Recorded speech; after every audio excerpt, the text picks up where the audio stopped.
Welcome to One Day in Transformation. Today we are joined by Matthias Biehl, Senior Lead for Experience and Innovation Strategy at Kyndryl and founder of PoolMatch. Matthias has spent nearly a decade driving inclusion and diversity in corporate environments, leading employee resource groups, or in short, ERGs, and shaping cultures where empathy and emotional intelligence are strategic priorities. Welcome, Matthias. Hello, I'm so excited to be here. Thank you for taking the time and even while being on a business trip, as we just learned. So this is not your home background with red curtains. It's in a hotel room. Yes, But it is thanks for not. being so flexible, Matthias. Excellent. Yeah, no worries. Matthias, your work bridges corporate responsibility and tangible action, whether it's through your role at Kyndryl, your advocacy for DEI, or your startup PoolMatch. Maybe let's start with your journey. You've gone from being a member of ERGs, as we've heard, to leading inclusion activities for 850 employees in Germany. What inspired you to take on this role, and how has it shaped your perspective on transformation? Yeah, that's a great question. So for me, the reason I'm involved in all of this is heavily shaped by personal experience and lived experience. So I grew up as a brown kid in a predominantly white community. I have white parents as well. I'm an adopted child. And that was already enough for me to be the odd one out in the rural village in Bavaria, as you can imagine. And when I reached my teenage years and realized that I'm certainly part of the queer community, I added that on top of all of that. And, back then I was thinking, now, is that necessary, to stick out even further? But eventually I kind of turned that into my strength. And when I entered the professional workforce, my interest to be at the forefront for these groups certainly developed basically right from the start. At the beginning, it was a little bit more out of selfish reasons, because I'm part of a group and I wanted to drive betterment for that group. But I very quickly realized that many of these marginalized groups that are often represented through ERGs, that they have very similar interests. And through that, I realized that I don't want to just advance my own group that I'm part of, but that I have an interest in helping all of these groups out. And that led me from being a member at my first employer to a chair situation, which means you are leading a specific ERG when I joined Kyndryl. And eventually I was just asked at Kyndryl if I could see myself kind of combining and bringing all of the ERGs together for the German market. And I thought that was a great opportunity to help those ERGs advance further. And so it was really a no-brainer for me to pick up on that opportunity. And especially at Kyndryl, it was a great opportunity to take because as you may or may not be familiar with, Kyndryl is a spin-off of IBM. And when I joined, everything was very new. And that also applied to the ERGs. It was not fully defined what that meant. There was a lot of room to shape it in the way that I thought it was right. So that position had a lot of room for adjustment. And I thought that was great. In addition to the fact that I got to do something that's very important to me and that gives something back to the employees of this corporation. So that's kind of how it came to be. And there's a lot of transformation that goes into that all the time, may it be with the members of these resource groups or may it be with the employee base of the corporation. So we're basically faced with constant transformation. We're also, of course, navigating political and geopolitical climate. Transformation is a constant, and we'll talk about this a little bit more later on, I'm sure. But communication, being transparent, and taking people along for the ride is something that I deeply connect with positive transformation. Thank you very much already for being so super straight and honest and transparent with us. So I mean, we are talking mainly now from a business perspective and a business context. At the beginning, most of our listeners are in some kind of business environments. So in particular nowadays, as we do see in the US, for example, that DEI is completely deprioritized or more or less moved away from the agendas, at least in the visible part. I know that a lot of US companies still keep up with DEI and all the initiatives they have, but not seen anymore and intransparently seen. But I mean, I think it's without a doubt that inclusion is a critical factor for companies navigating through such difficult times.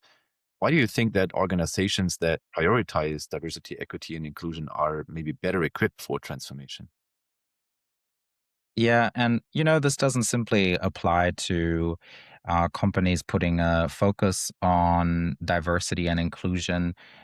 This applies to many aspects of the business. I think that there is a certain competitive edge in companies prioritizing these topics because you give the workforce a very different environment if you focus on that. So I think one of the most important pieces of knowledge, especially in the service business, is that if you have people delivering your services, those people need to be happy to deliver good services. So creating an environment that is positive for the people will help you be more successful in business. So that should always be a priority. And when you foster diversity, first of all, you have a much greater chance at being innovative because you have a much broader pool of backgrounds, of educations, of lived experience. And if you have the same people at the table all the time, it is much harder to generate new ideas. So that is the innovation aspect that diversity brings. And the inclusion factor is when you involve people in the things that you do and you lead with a lot of empathy, meaning you understand your employees' challenges, their wishes, their hopes, their fears, and you build an environment that allows for that. Um, People are not only working for you if you do this successfully, but they will be working with you. And that makes a critical difference in crisis situations because many leaders in challenging situations resort to the very traditional methods, which is increase pressure, which is micromanagement, which is shielding information and not involving the people. And that may be successful in guiding you through that crisis. Success may be lower, the success rate, but it can still get you there. But then you have a lot of repairing to do after.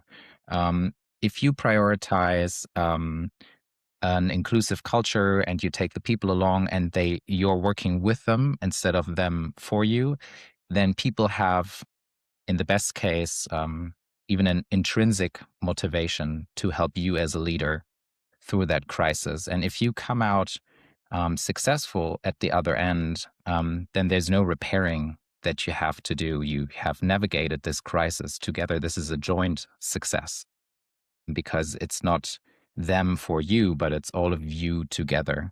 So that's even a way of how you can maybe turn a crisis, if you navigate it successfully, into a situation of joint celebration because you've made it through. So I think that is, if corporations look at it that way, there's a lot of value in prioritizing inclusion and empathetic leadership, emotional intelligence, especially in these tough times. But many corporations deprioritize these things because they think, well, the micromanagement will get me there, maybe more efficiently. So something for corporations to consider. That's a perfect bridge to our next question. So, you have trained middle and top management on inclusion, diversity, and emotional intelligence. What are the biggest misconceptions or resistance you encounter, and how do you address them? Yeah, and I've kind of alluded to this one a little bit, but it's very often dismissed as a soft factor, as something that doesn't need to be paid a lot of attention to, and something that is only worth prioritizing in the happy and the good times. And I think that is, as mentioned, not true at all, because yes, you can build that foundation in the positive times, and if you do that correctly, then it will help you through those tough times. So that is something that I've spent a lot of time trying to rewire in middle and top management's heads, that this is in fact not a soft factor that you should easily dismiss. This is something you should prioritize. And something in the area of empathy that some top managers love to bring me as an argument is, well, I'm just not empathetic. That's just not who I am. I'm a tough leader. This is how I lead. That's my style. I'm just not empathetic. And that one is interesting to me because empathy is not something that is given. It's not necessarily a trait. Empathy is, to me, more like a muscle that you can train. And there are approaches to build empathy. And the more you do it, just the same with the muscle, the easier it gets. So that is something that I have at this point a very good time having a tough conversation with an executive about, because I just don't think that that's true at all. And dismissing empathetic leadership with saying, well, I'm just not like that, that is something that now I can easily dismiss, because I can have that conversation about, well, here's X, Y, and Z you can do to be a little bit more empathetic, and see if you are able to build that. It's a skill, and executives and top leadership, they love a good skill they can build. So if I kind of frame it that way, they take it home with them as a challenge, and if you give them a little challenge, then all of a sudden they want to get good at it. So that's how I can kind of turn it around when I have this kind of resistance. Thank you very much. Mm. And I would definitely agree. I mean, empathy is definitely something which is in all of us. And I mean, we are all born with empathy. And if there is leaders just pointing towards that, well, I'm not that type of a person. Yes, you are. You just want to hide it, maybe, or you Yeah, feel maybe fear to you show. can be. Yeah, Yeah. absolutely. So, Matthias, you said once that allyship has no memory, and but in particular now with talking about leaders, how do you hold them accountable when their commitment wavers, like we've seen it in the last maybe 12 months? Yeah, and this is one that people don't really love to hear in general. It doesn't really matter if they're executives, it doesn't matter if they're just employees, even friends or family or people that I know. When I tell to them, well, allyship is not something that you are granted and then you can keep it forever, that's sometimes a tough conversation to have in general. But allyship, very similarly to empathy, is not a noun. Well, theoretically it is, but it's a lot of actions that you take, and the actions that you have performed in the past may not necessarily count anymore. Especially allyship is comparably easy in the fun times. It's not even that long ago, maybe a decade ago, when things were very different, and many companies and the general public was prioritizing this idea of diversity and inclusion. It was very easy to be an ally back then.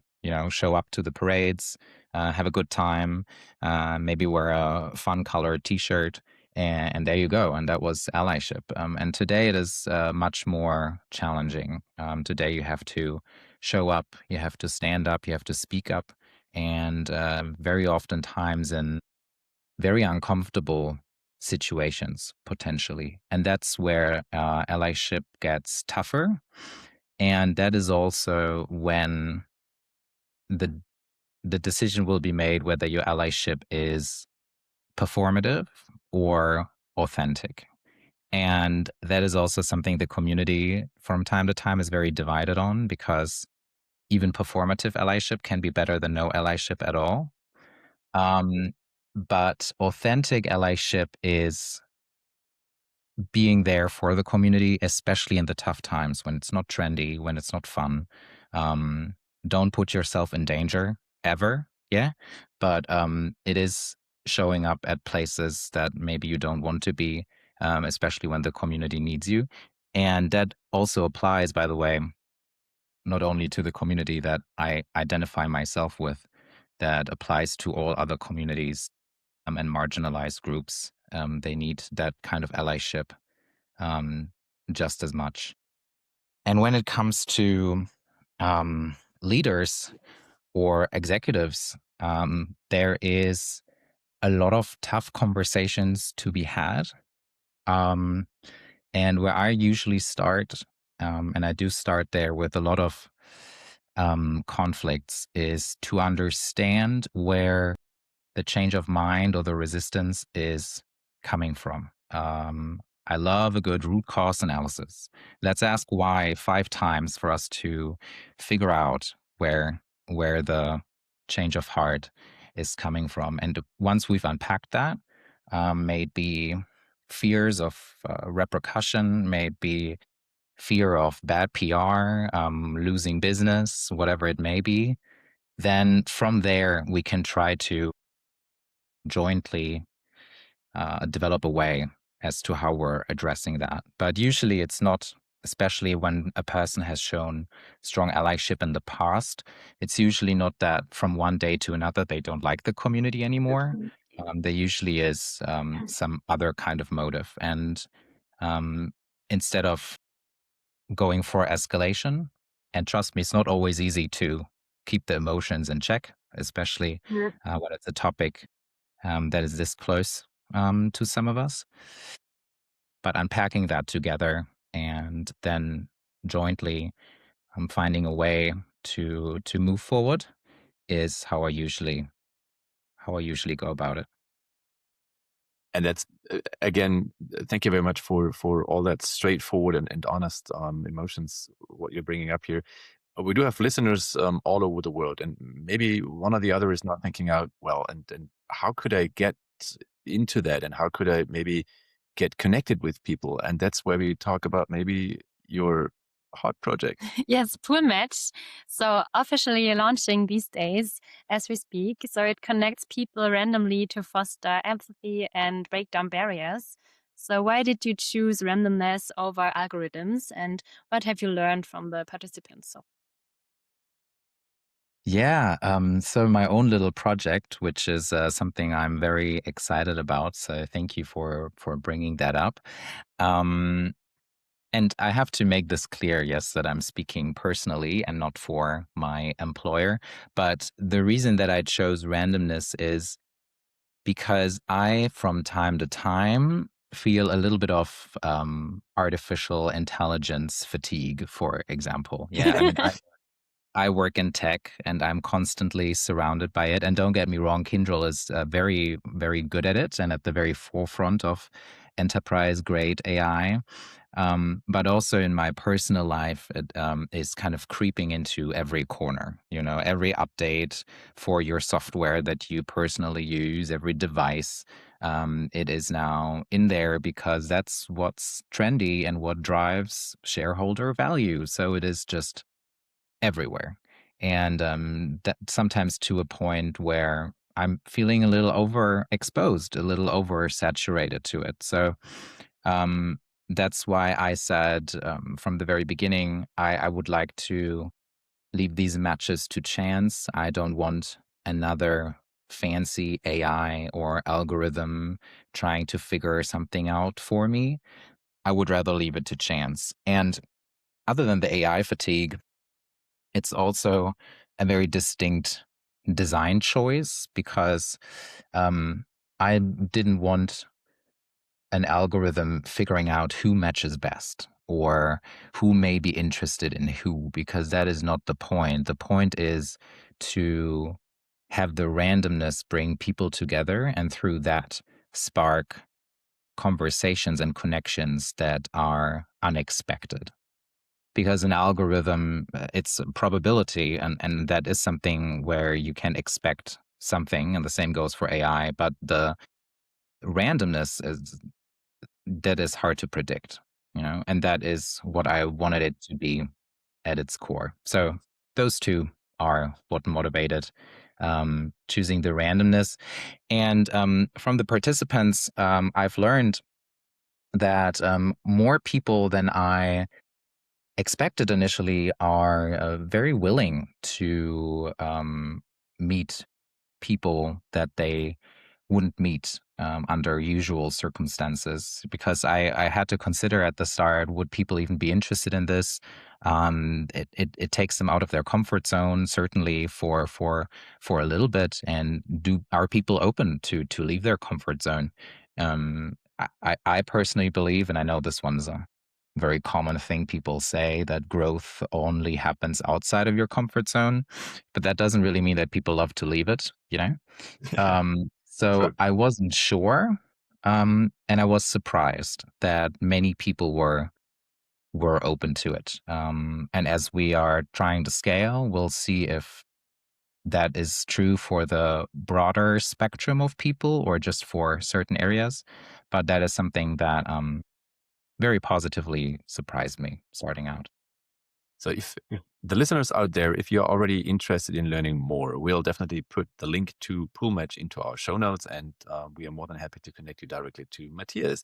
And I mean, maybe you can talk a bit more on how it came to scaling that first internally and making an initiative to 100 users across 2 markets available. And just now, I think you turned it towards something which the outside of the corporate world needs to use as well. How do you envision Pool Match impacting societies, and especially now as you're launching it publicly? Yeah.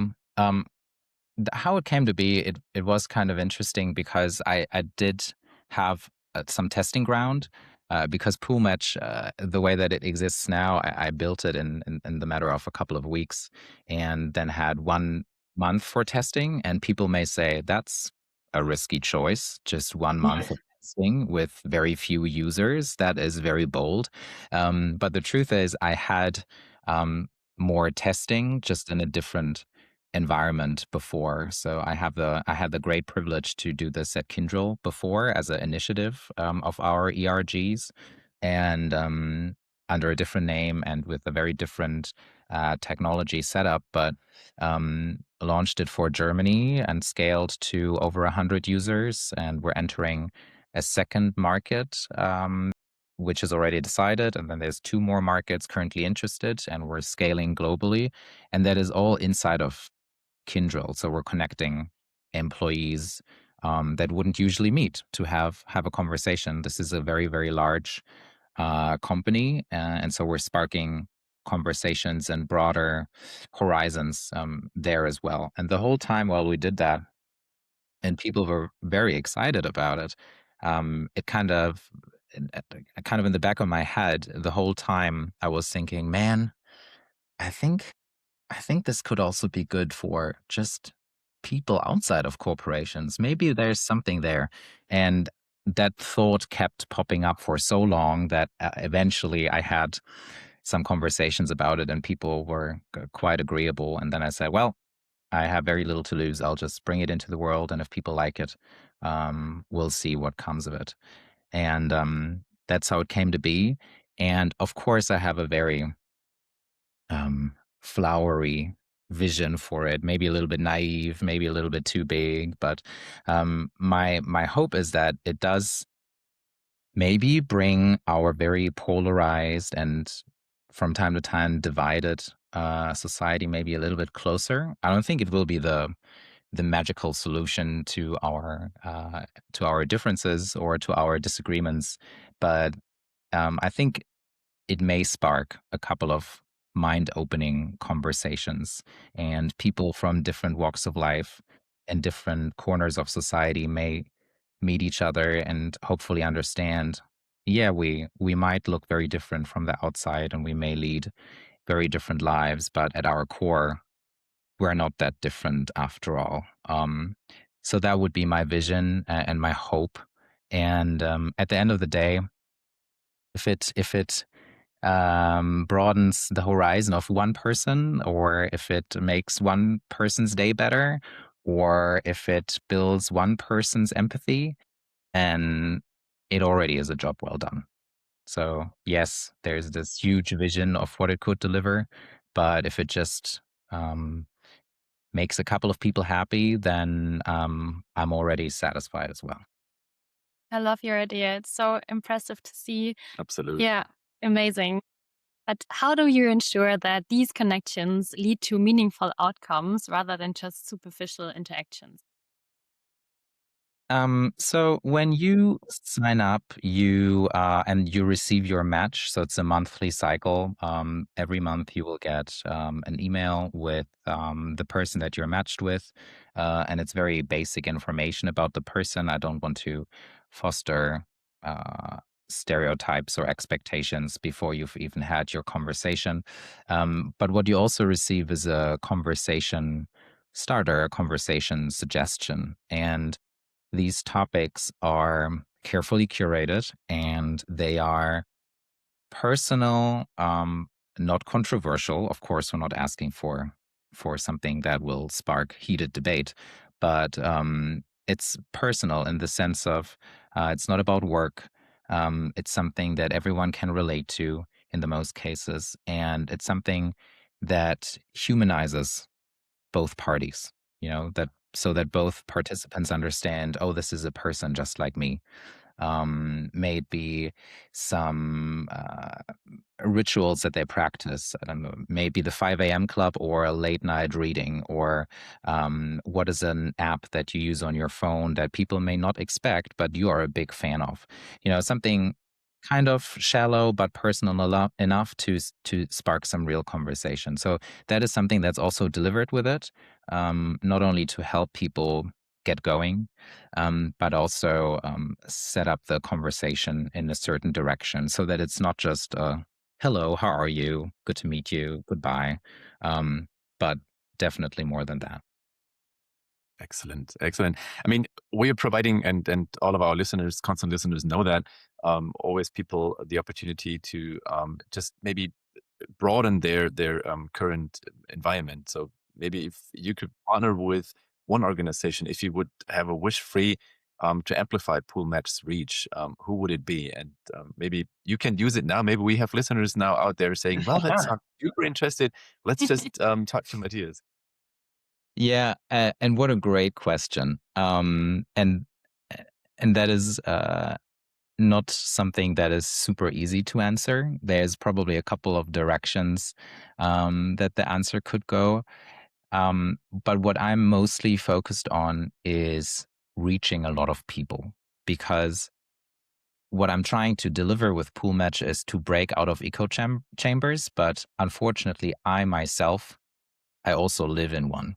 So I have limited reach beyond my own echo chamber. So of course I'm communicating about this thing that I'm doing, but I have a corporate background, so I'm mostly communicating to my network of other corporate people, and that is a great start. But the goal would of course be to have people from all walks of life, including different age groups, maybe retired people studying, but also from all different kinds of professional backgrounds, maybe health, social work, arts and crafts, business, of course, but just all these different places. And that to me is currently a little bit challenging to reach, especially now at the beginning, also with limited resources. So if I could partner with someone who has a very broad reach into society, that would be super helpful, because one, the numbers need to increase for the pool to get more interesting.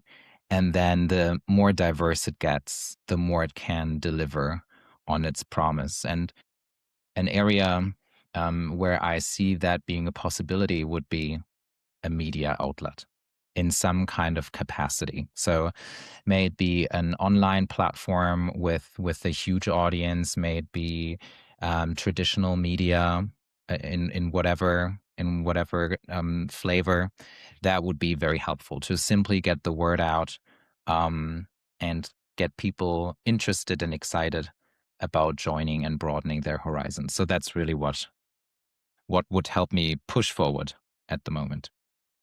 So again, to all of you listening right now and now identifying, Reach well, out. that could be me, just reach out either to Matthias Yes. directly or to us. So maybe just one last question to Pool Match. So what's your biggest hope for Pool Match's impact in the next 12 months? In the next 12 months, coincidentally, I started with this towards the end of the year, and now the full launch is most likely happening next week or the week after. So we're very much at the beginning of 2026. So I had the great opportunity to set myself some goals for the year, because the calendar lined up. So my biggest hope for it as a service is that it reaches a certain amount of people, again, for that diversity aspect, because I don't want to create just another echo chamber. I want it to be a diverse pool. And if we could also end up with a couple of stories that have come of it that are on the inspirational side, that would be the impact that I'm looking for this year.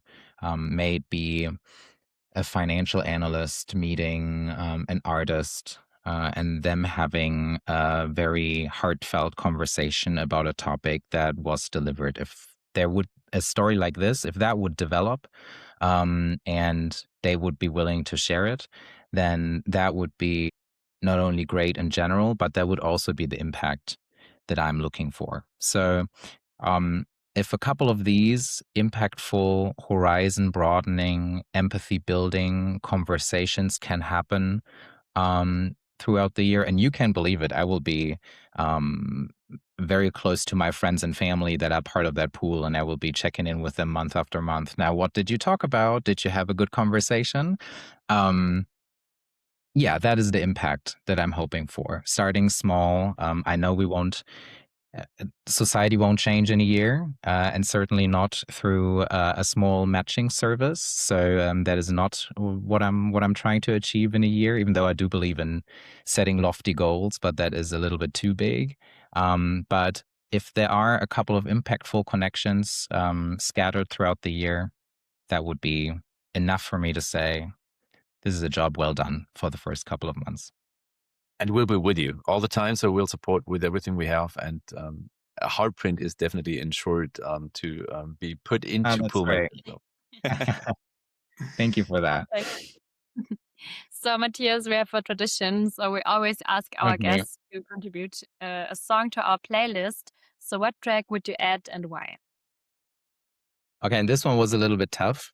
And of course, I knew this one was going to happen, and I had a very intense think about it, because to be honest with you, and I don't know if this is something people would expect, but at the moment, my music taste is very much focused on overproduced electronic pop music, mostly by women, and also carrying a lot of very strong language. So that was not something that I wanted to share, but You could. I mean, I could have, and I considered it for a second. I certainly did, but then I kind of caved.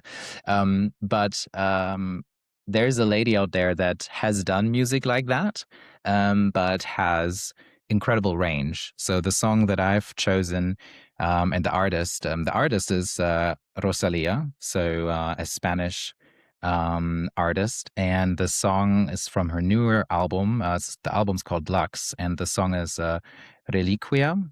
And the reason that I like Rosalía so much is because the range that she offers is incredible. So there is that electronic pop music with a little bit of harsh language from one of her earlier albums, but she's also a musically trained artist with a degree in music and with opera level skills. And in the newest album, you can hear that. So the song that I'm recommending is not overly produced pop music, but it's a very melodic very heavy, towards a ballad leaning type of song. And it's a very wonderful song. And on the album, she sings in, I don't know how many languages it is exactly, but I think 8 or 9 languages. There's Japanese in there, Arabic, Spanish, German. Actually, if anyone wants to listen to a Spanish lady sing in German, that is on that album. So musically, incredible range, languages as well. Very strong album and a very big recommendation. And I can only emphasize 100% agree to what Matthias just said. The German song is called Berghain. But yes, and exactly. Andrew Lloyd Webber, who said that this is the album of the decade, not even of the century. And if someone like him is saying that, then it has a meaning. But I 100% agree. I mean, Rosalía is an incredible artist, and it is music what it is meant to be. It's not just produced artificial music type of a thing, which is nowadays, like you said it at the beginning, flooding all over. And if you just look into Spotify and all the streaming platforms, half of the music which is being published new is just artificially created. So there is absolutely nobody behind, no emotions. Rosalía is the complete opposite. She's a musician through and through 100%. Yeah. Yes, 100%. So Matthias, finally, what's a topic, and we've asked you that up front as well to give you a chance to think about it. And this is our 1 week in transformation challenge. Last week, we've listened to Belinda, and shout out goes to Melbourne, to Australia. Belinda from Be Formless, she challenged us with 15 minutes of daily non-time to foster breakthroughs. So she said just 15 minutes per day, don't do anything unless you get creative again. So we've tried that ourselves. And I think Playing on the couch. yeah, and that was by far the most challenging, at least to me, because my brain is not trained to do nothing for 15 minutes. I'm already happy if I can be 2 minutes without anything.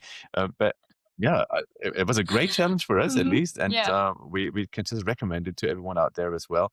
15 minutes of daily non-time. But now I'm super curious to hear what is the one actionable tip, foster maybe inclusion or empathy or whatever it might be, from you, Matthias. First of all, the non-time recommendation is great. And I think some of the most creative or innovative ideas come when you're really forced to do nothing. So I have to pick that one up more often myself. My recommendation is very basic at its core, but it is something I always recommend for people who are saying, I want to build that empathy muscle. And it's something that you can do in your direct surroundings very easily.